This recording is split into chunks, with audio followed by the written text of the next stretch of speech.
Ok, vamos então passar para a próxima questão que vai ser colocada pela Ariana. Força aí, parece-me que veio uma questão bastante interessante. Quais são as principais diferenças na alimentação daqueles que são magros e querem aumentar o peso, aumentando a massa magra, e aqueles que estão num patamar elevado de obesidade que querem diminuir o peso e a massa gorda? Ora, isto tem tudo a ver com o consumo de energia que a pessoa ingere. Portanto, uma pessoa, se quer perder peso, tem que ingerir menos quantidade de alimento, menos energia do que aquela que gasta diariamente, que é para haver débito, que é para haver o gasto de reservas. Se a pessoa quiser ganhar peso, tem que fazer o inverso, tem que consumir mais do que aquilo que gasta devidamente. Isto, processo de perda de peso, eu uso muito a comparação de uma conta bancária. Se a gente gastar mais do que aquilo que recebe no final do mês, uns vamos ficando com o saldo negativo, então vamos ficando mais magrinhos. Se nós ganharmos, mas não gastarmos o todo até ao final do mês, temos uma poupança, temos uma reserva de dinheiro. É uma coisa que eu faço isto, eu faço muito esta analogia em consulta para a pessoa perceber. Agora, por exemplo, no caso do ganho do peso, a pessoa depois tem que ter a noção que tem que gastar aquela energia que consome, porque depois uma coisa, o corpo é ingerir aquela energia e percebe que é preciso para a regeneração do músculo, é preciso para o ganho de massa muscular, porque se o corpo não vê essa necessidade, começa a criá-la sob forma de gordura. E depois a pessoa está a ganhar peso, lá está a ganhar peso, mas está a engordar. E a ideia não é engordar. Ou seja, a tua resposta para esta questão praticamente tem a ver com o consumo energético e nunca o podemos dissociar da atividade física, não é? Não, se a pessoa quer ganhar massa magra tem que fazer atividade física, tem que estimular o corpo a justificar, porque o músculo gasta energia e o nosso corpo humano é muito poupador.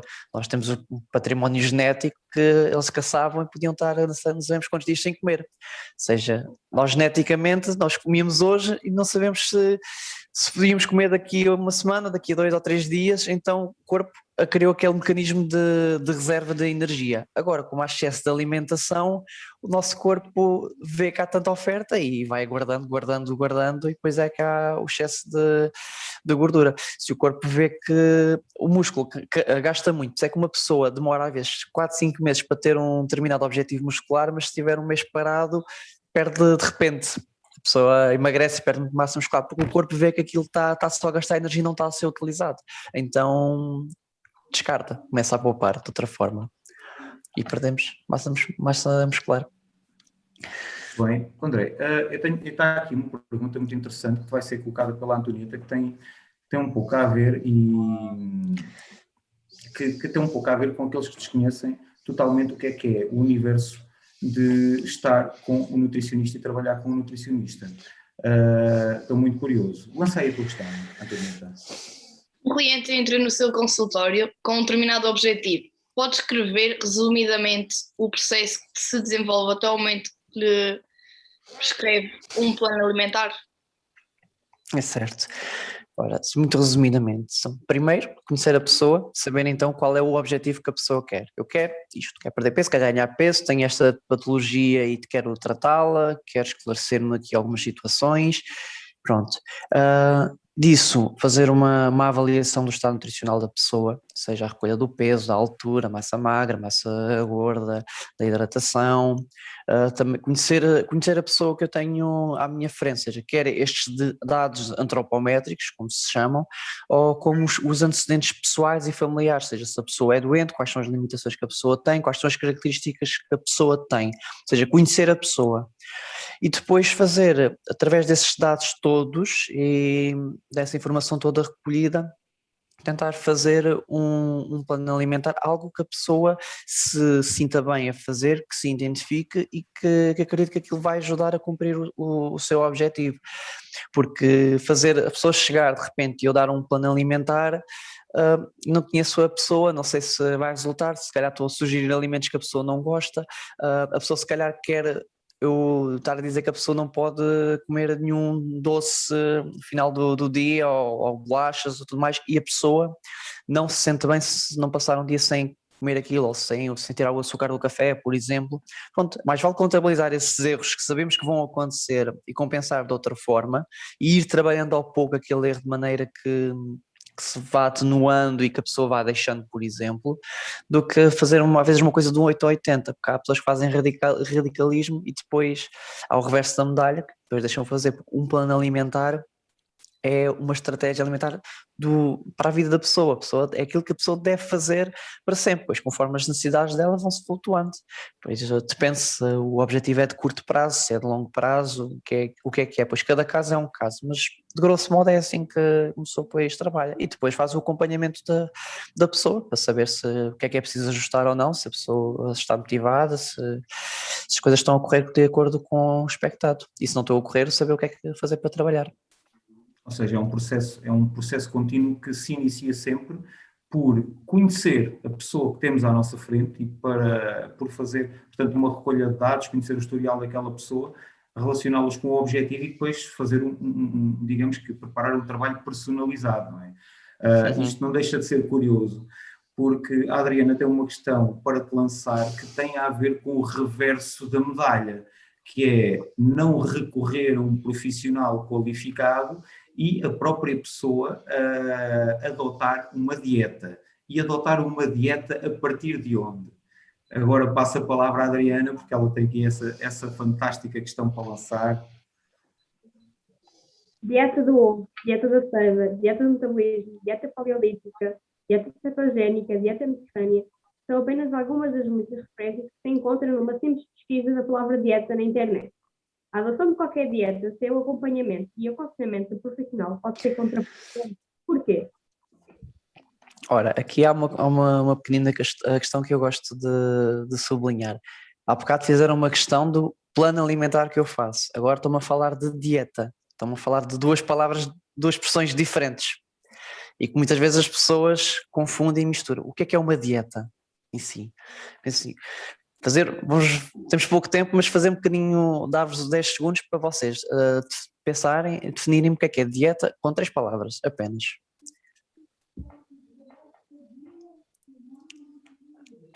Eu acho que é loucura. 3 palavras chega. Okay, e agora vou ser mais mauzinho. E agora vou ser mais mauzinho. E já outra coisa. Não se usa a palavra alimentação. Não se usa a palavra alimentação entre essas 3. O telefone caiu. Até o telefone cai. Não, a alimentação não consta na definição da dieta. Então, dieta, aquilo que eu como ao longo do meu dia-a-dia. Isso é mais 3 palavras. Eu sei, André, não consegui fazer melhor, peço desculpa. As meninas não querem tentar dizer por 3 palavras e a palavra alimentação não está incluída nesses 3. Nem comer. Não. É difícil. E é muito mais simples que o que parece. Ora, dieta, simplesmente, se formos a ver ao dicionário e ver a constituição da palavra e a origem da palavra, quer dizer modo de vida. Simplesmente. Porque, ou seja, nossa vida não é só o que comemos, não é tudo o que fazemos no nosso dia a dia, o ambiente em que nós estamos envolvidos, os nossos comportamentos alimentares, a nossa atividade física, o nosso fator psicológico, o nosso fator familiar, todas essas envolventes é que fazem o nosso estilo de vida. Isso é que se fala de estilo de vida saudável. A dieta é isso, basicamente. Por isso é que, como eu sou um nutricionista, faz um plano alimentar, o que ele está a trabalhar é a parte da alimentação para uma dieta saudável, porque a dieta inclui todos os outros fatores. Ou seja, a pessoa quando faz uma dieta A, dieta B, dieta C, está a fazer um modo de vida A, B ou C e tentar cumprir esses princípios do modo de vida. Depois, o que é que a pessoa tem que fazer? A pessoa convém estar minimamente informada, até mesmo com um profissional de nutrição, esse é o ideal, para que às vezes é muita questão ética. Vamos falar, por exemplo, da questão do veganismo. Por exemplo, é uma dieta, mas que é um modo de vida sobretudo. Ou seja, a pessoa pode fazer desde que esteja consciente do que é que está a fazer, dos cuidados que deve ter e ser reforçados. Portanto, dietas quando é para perder peso, a pessoa faz a dieta naquele momento, atinge o objetivo, deixa de o fazer, volta a fazer comportamentos antigos, passados e cometer os erros que cometia antes. Ou seja, claro que vai voltar ao estado que estava antes de fazer aquela dieta. Portanto, a pessoa tem que ter a noção que numa dieta, se é um modo de vida, nós vivemos sempre, não vamos deixar de viver agora. Portanto, o nosso modo de vida tem que ser sempre ajustado conforme as nossas necessidades e aquilo que nos faz sentir bem. Então, e quando alguém procura justamente ajustar o seu comportamento alimentar em função de um determinado objetivo, imagina, estamos agora a entrar na primavera-verão, daqui a alguns meses, vamos imaginar que estamos no mundo perfeito e que não estamos a viver um contexto de pandemia. E então, normalmente, Sim. daqui a alguns meses todos estaremos a bronzear-nos por essas praias ao longo deste país, não é? E então todos nós gostamos de ir à praia e sentirmos bem com o nosso próprio corpo e mostrar um corpo magro à partida, porque há ainda este estereótipo de, pronto, um corpo bonito é um corpo ou magro ou musculado. E então o que é que nós fazemos? Fazemos essa coisa tão inteligente que é ir à internet e sacar a dieta do Zé, do Manel e do António, que muitas vezes pode resultar de uma forma, pode ter resultados muito maus para o nosso corpo, não é? Sobretudo para a nossa saúde. Nós até podemos atingir o nosso objetivo corporal e sentirmos um pouco melhor, perdermos volume e até ganharmos alguma massa muscular, mas na verdade estamos a fazer mal a nós próprios. Isso pode acontecer com tanta informação e com a dificuldade que nós temos em separar aquilo que é uma informação de qualidade daquilo que é uma informação menos boa, Exato. Não é, André? Qual é a tua opinião? Porque existe excesso de informação e depois o A, o B ou o C, é como a história que nós falámos do jejum. Há pessoas que estão muito bem a fazer o jejum, como há pessoas que não estão muito bem a fazer o jejum. É outro pequeno exemplo. Ou seja, a pessoa tem que se adaptar a ela. Aquela dieta se resultou com aquela pessoa, mas pode não resultar connosco. Porque basta as necessidades energéticas do nosso corpo, basta a fisionomia do nosso corpo ser diferente, já há diferenças. Eu se fizer uma dieta, por exemplo, se fizer um plano alimentar para qualquer uma das meninas, de facto, já a faixa etária é parecida, mesmo assim entre as três, de certeza que há diferenças, mas para elas tenho que fazer uma coisa completamente diferente do que tinha que fazer para o Rui, porque a idade é diferente, o género é diferente, a atividade física é diferente, todos esses fatores, o fator genético, se há antecedentes pessoais e familiares com alguma complicação, pode-se ter que ter cuidado em alguma coisa, e o paladar de cada um é diferente, logo aí vai mudar completamente, portanto não é um ticket que se tira e faça esta dieta e aquela, porque pode correr muito bem, a pessoa pode ter tido sorte e fazer uma coisa parecida, pode correr bem, a pessoa pode ter selecionado algo que seja muito parecido àquilo que ela precisa, mas também pode correr mal e pode ser algo completamente descabido, e depois há problemas de saúde que podem surgir e alguns são irreversíveis. Era justamente aí que eu queria chegar ao perigo das dietas de internet, porque cada vez que se pesquisa essa palavra na internet eu fico estupefacto com alguns nomes, para dizer a verdade. Bem, mas adiante, vamos passar agora para a Ariana, porque ela tem aqui uma pergunta para te colocar, que é altamente técnica, mas altamente técnica. Desculpa, Adriana, tu queres intervir? Peço desculpa, queres intervir? Quero perguntar uma coisa. Há muita gente que procura dietas na internet, mas eu já ouvi falar também sobre o jejum intermitente. Eu queria saber qual é que era a sua opinião sobre o assunto. Eu sou suspeito, lá está, como não sou bom para passar fome, eu sou o contrário, mas há quem faça esse resultado. Lá está, há coisas que se adaptam muito bem com pessoas e outras não se adaptam connosco, e o jejum, por exemplo, é aqueles que não dá. Eu pessoalmente até chego a fazer planos alimentares que a pessoa está a comer 7 vezes ao dia, por exemplo, ou seja, que de nada tem a ver com o jejum. A Adriana até esbugalhou os olhos, mas acredita, as pessoas às vezes ficam um bocado chocadas e depois ficam mais chocadas um mês depois, pensam assim, então mas eu ando a comer mais e ando a perder peso, como é que isto é feito? A pessoa anda a comer mais, mas anda a comer os alimentos adequados, os alimentos certos à alimentação dela e às necessidades da pessoa. E provavelmente aumentar o seu metabolismo, não é?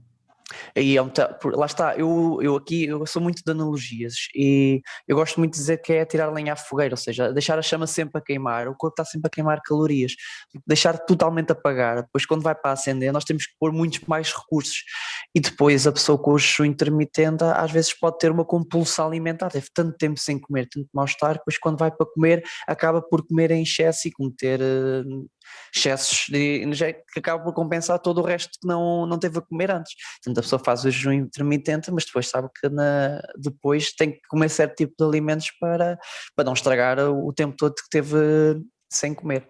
Ou seja, é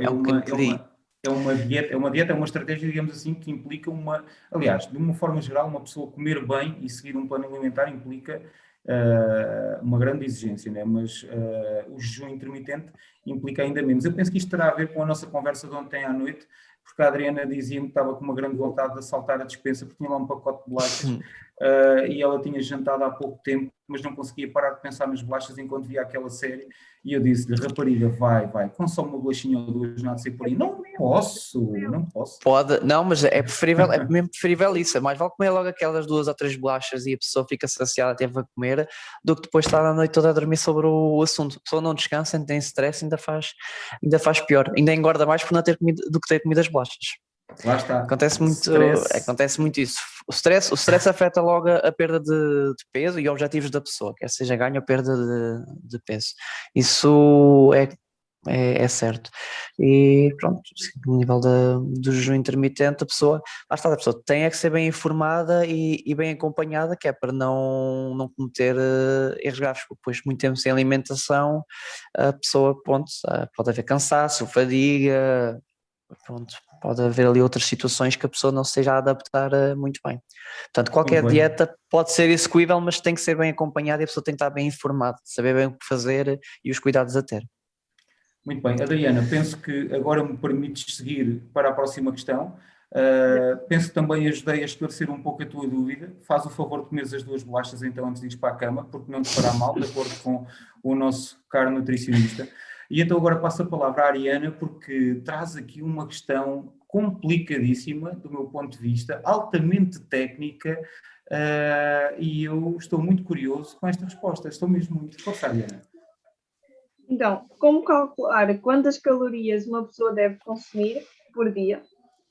Como deve ser feita a distribuição de macronutrientes como proteínas, hidratos de carbono e lípidos nesse consumo?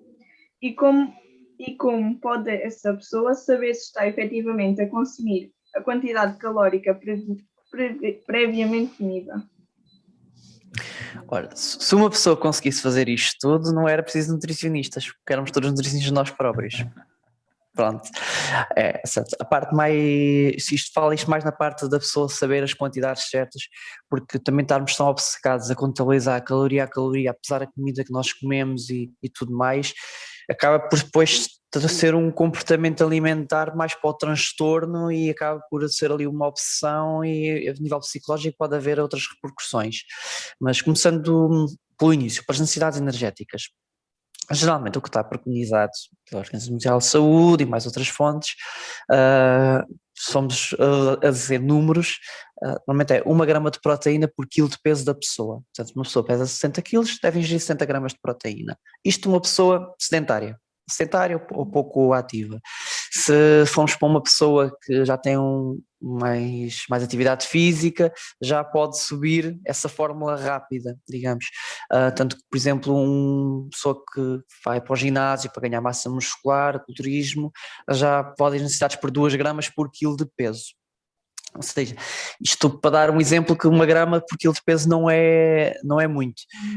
Se formos 100 gramas de frango, que é um bife de frango, sensivelmente tem logo ali cerca de 20 gramas ou até mais, se for do peito até tem mais, portanto é um bocadinho dizer assim, olha, 5, 6 bifes de frango por dia está feito, mas depois temos que dizer que não, o frango também há o leite, o pão também, todos os alimentos têm sempre mais ou menos proteína, é ali uma coisa que se depois contabiliza no fim. Mas a pessoa tem curiosidade, pode ir vendo o rótulo, depois normalmente tem ali um asteriscozinho a dizer X% daquilo que a pessoa deve ingerir no dia a dia, face as recomendações gerais, estão ali na roda dos alimentos, das 1800 às 2000 quilocalorias, isto porque também há outra forma para as calorias, que geralmente é 30 quilocalorias por grama por quilo de peso. Ou seja, uma pessoa 70 quilos, 30 quilocalorias dá ali mais ou menos 2100 calorias, pronto, que vai mais ou menos ao que a roda dos alimentos diz.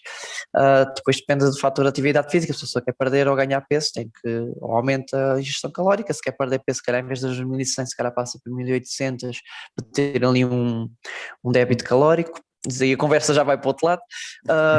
Hidratos de carbono, agora isto, números, cada assunto pode puxar para um lado. Hidratos de carbono vai cerca de, aquilo que as pessoas às vezes chocam um bocadinho, mas é cerca de 55%, 65% de energia para o dia inteiro, ou seja, mais de metade da nossa alimentação deve ter fonte energética hidratos de carbono. e a gordura 25% a 30%, ou seja, a proteína vai acabar por oscilar aos 20%. A gordura, não é preciso contabilizar muito, tem que comer X 30% de gordura no dia a dia, porque a gordura natural dos alimentos e mais o bocadinho do fio de azeite que de vez em quando é que se sente nas refeições, chega a esses 30%. Uma grama de gordura tem 9 calorias, uma grama de proteína e hidratos de carbono tem 4 calorias, portanto a gordura tem mais do dobro, portanto é muito densa a nível calórica. E depois os hidratos de carbono, o ideal é nestes 55% é serem hidratos de carbono da absorção mais lenta, que é para a pessoa não ingerir, para não serem calorias vazias, que são calorias que só têm fonte energética. A pessoa ingere aquela energia, ou gasta, ou vai para a reserva. Se for uma absorção mais lenta, acaba por ter ali outros nutrientes, acaba por ter ali a fibra, que dá uma saciedade melhor, ajuda também o controle intestinal melhor, e a pessoa começa a sentir-se bem e não ter aquela necessidade da compulsa alimentar. Pronto, agora de resto, como é que a pessoa quantifica isto de grosso modo? Realmente, uma coisa que nós podemos já pensar é, por exemplo, no almoço e no jantar, que são as refeições que nós ingerimos mais quantidade, é o que é que nós temos no prato. Ou seja, dividir o prato normalmente em 4, em que um quarto do prato costuma ser a parte da carne ou peixe, a parte da proteína, outro quarto do prato dos hidratos de carbono e com arroz, massa, batata, e a outra metade do prato a componente da salada, dos legumes, podem ser legumes salteados ou salada crua, essa metade porque não tem tantas calorias, mas tem água, que é necessária, e tem as vitaminas e os minerais necessários. Incluída atrás a sopa também, que acaba por ser ali uma fonte de água e a fonte de vitaminas e minerais. Portanto, a nível de constituição de um prato, grosso modo é assim. Mas, por exemplo, se formos para um atleta de alta competição, eu já não diria aquele meio prato de salada, já dizia meio prato de hidratos de carbono, já puxava a fatia ali para aquele lado que a pessoa precisa de muito mais energia. Pronto, depois no dia a dia a pessoa fazendo pequenas refeições em que vai ingerir as peças de fruta, as recomendações da Ronda dos Alimentos, as 3 a 5 porções de fruta. Portanto, logo aí, a pessoa já sabe, usando a referência da roda, depois a questão é saber o que é uma porção disto ou aquilo, mas a roda depois também tem vários exemplos e explica bem, dizer que 3 colheres de arroz é igual a 3 colheres de massa, é igual a uma batata, por exemplo, depois são os equivalentes, pois é isso que uma pessoa trabalha, se não gosta de uma coisa, como outra que se torna equivalente. E pronto, peças de fruta, água, por exemplo, o que é que normalmente é recomendado ingerir água? É cerca de meio litro e meio a 2 litros de água, não é? Isto também existe uma fórmula, porque normalmente é por cada mililitro de água é uma caloria. Ou seja, uma pessoa que ingere 2.000 calorias por dia deve ingerir 2.000 mililitros de água, 2 litros de água. Portanto, a fórmula vai por aí a tal relação do porquê é que são os 2 litros de água ou o litro e meio, quando a pessoa quer fazer uma restrição de peso e ter uma ingestão calórica um bocadinho mais baixa. Pronto, vai assim, fórmula de bolso. Pronto, já disse das 30 quilocalorias, isto é uma forma é uma forma que nós usamos de bolso. Por exemplo, vocês estão-me a perguntar agora e eu disparo esta resposta, porque existem fórmulas mais complexas e mais estudadas. A que mais me recomendaram é uma fórmula que já tem bastantes anos, mas ela, ou seja, não foi mexida porque lá está, ainda não fizeram várias fórmulas, mas ainda não equipararam àquela. Vocês não viram, olha, esta dá para substituir esta fórmula, que é uma fórmula de Harris Benedict, acho que é de 1900 e troca o passo, portanto é uma fórmula que já tem para aí uns 100 anitos, e para um cálculo de uma fórmula, isto estou a falar das fórmulas porquê? Porque é que uma pessoa tem que ter em conta quando calcula as necessidades energéticas, tem que ter atenção à idade, ao peso, à altura, são os principais. E depois existem outros efeitos. O efeito da alimentação no próprio corpo, a ação termogénica dos alimentos, o fator da atividade física, o fator do stress metabólico, da questão de saúde, porque, por exemplo, existem patologias que o metabolismo acaba por ingerir menos ou acaba por ingerir mais. Por exemplo, um estado clínico em que a pessoa tem uma ingestão calórica muito mais e que nós nem sequer pensamos, mas faz todo o sentido, porque a pessoa precisa de recuperar, é um queimado, por exemplo. tem que recuperar, tem que reestruturar a pele e as necessidades energéticas de um queimado conseguem ser facilmente de um atleta de alta competição. O problema é que o queimado não está clinicamente capaz de fazer a ingestão que deveria fazer. Pois é, ali aí recorre-se à suplementação, por exemplo. É outro contexto que a suplementação tem um efeito que não para o desporto. Bom, sim, muito alto foi o que consegui sim, explicar. Se quiserem eu funilo mais qualquer coisita, mas pelo menos, André, ou seja, é dizer tudo que... sem dizer nada. Não. Eu acho que tu nos deixaste aqui por uma questão que eu considero altamente técnica, e seria altamente técnica se eventualmente enverdasses por uma forma, uma explicação mais detalhada a partir da Harris Benedict, que nos levaria a grandes contas, não é? Eu acho que tu pegaste aqui nesta questão e simplificaste esta questão, generalizaste esta questão e deste-nos a resposta que nós procurávamos, muito sinceramente. Acho que foi uma resposta muito abrangente para uma questão tão técnica e que eu considero tão complexa. A nossa entrevista caminha para o fim. Nós ainda teremos alguns minutos, se houver alguma das meninas que tenha alguma questão para lá. Eu bem me parecia. Força. Então, Ariana, chuta aí, vamos lá. Eu sempre tive a ideia, eu já não lembro se me disseram, só havia dizer, mas sempre tive a ideia que à noite se deve comer muito menos do que durante o dia. Ou seja, tipo, para o jantar, que um prato de sopa, digamos assim, que basta. Isso é mesmo assim? Ou... No geral, sim, há pessoas que... Depende do objetivo lá está da pessoa. Se for uma pessoa que queira perder peso, às vezes rouba-se ali um bocadinho o jantar. Porquê é que se rouba no jantar? Porque é quando a pessoa gasta menos energia. Está mais parada, já não vai fazer mais nada. Então, ok, não vamos tirar a energia durante o dia que a pessoa precisa e vamos tirar ali uma altura que a pessoa esteja de repouso. Mas, e depois também depende do que é que a que horas é que a pessoa, por exemplo, se deita. Se a pessoa se vai deitar pouco depois de fazer o jantar, então se calhar não precisa fazer ali uma refeição muito farta, mas se a pessoa jantar muito cedo e deitar-se muito tarde, obviamente que se calhar vai ter que incluir uma ceia, porque aquilo que ingeriu no jantar já se gastou. Porque a nível de percentagens de energia, um almoço tem cerca de 30 a 35% de energia que nós devíamos ter para o dia todo, que é ali um terço. O jantar acaba por ser ali mais uns 30, 25, 30%, ou seja, não difere muito, enquanto as outras refeições vão ali para os 10, para os 15%, se for um snackzinho da tarde vai ali o 5% de energia, que são assim umas 100 calorias, por exemplo. Portanto, 100 calorias é um iogurte líquido, só para terem noção. Isto é assim, mais ou menos. Tenho aqui deixa cá ver, já esqueci. Olha, não tenho. Está ali. André, a Antonieta está preparada. Tem cerca de 100. A Antonieta estava preparada para este momento. Proteína. Esses são mais ricos resíduos a proteína. Muito bem. Portanto, a ver. Mas depois atenção à rotulagem, lá está, por isso é que as pessoas têm que ter atenção. A rotulagem, muitas vezes, o que ela aparece é por 100 ml ou por 100 gramas. E se formos a ver, a embalagem tem mais. O iogurte tem cerca de 180 ml, 170. Ou seja, os 100 ml é bom para comparar entre alimentos. Exatamente. Ou seja, a mesma quantidade, o que é que tem mais ou não. Mas depois nós temos que pensar, este aqui tem menos calorias, mas se eu vou abrir isto, vou acabar por beber mais ou menos, a pessoa depois tem que ter essa noção. Porque depois o iogurte, se for um iogurte que tem mais ou não, a pessoa depois acaba por estar a ingerir mais e está a ter um alimento mais light, mas depois ingerir em mais quantidade vai dar ao mesmo. Pronto. Depois é esses trocadilhos que a pessoa tem que ter a noção. Muito bem. Adriana, Antonieta, alguma última questão para o André? Eu sempre ouvi dizer que água durante a refeição inchava o estômago. Eu queria saber se era mito ou verdade. Da sua opinião. Havíamos de marcar já fiz essa sessão também, de falar de mitos e verdades na alimentação. Há muita coisa engraçada. A água não faz inchar o estômago. Para já está a ocupar espaço no estômago e as pessoas até comem menos, se calhar. Tem isso.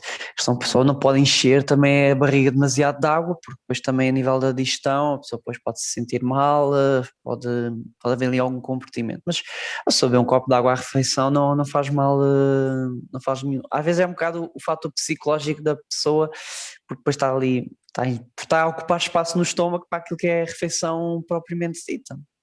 Mas a água não, a água beber antes, depois ou durante não há problema nenhum. Temos é que beber água, isso é. E muitas vezes substituímos água por aquilo que não é água e aí é que estamos a fazer a maior asneira.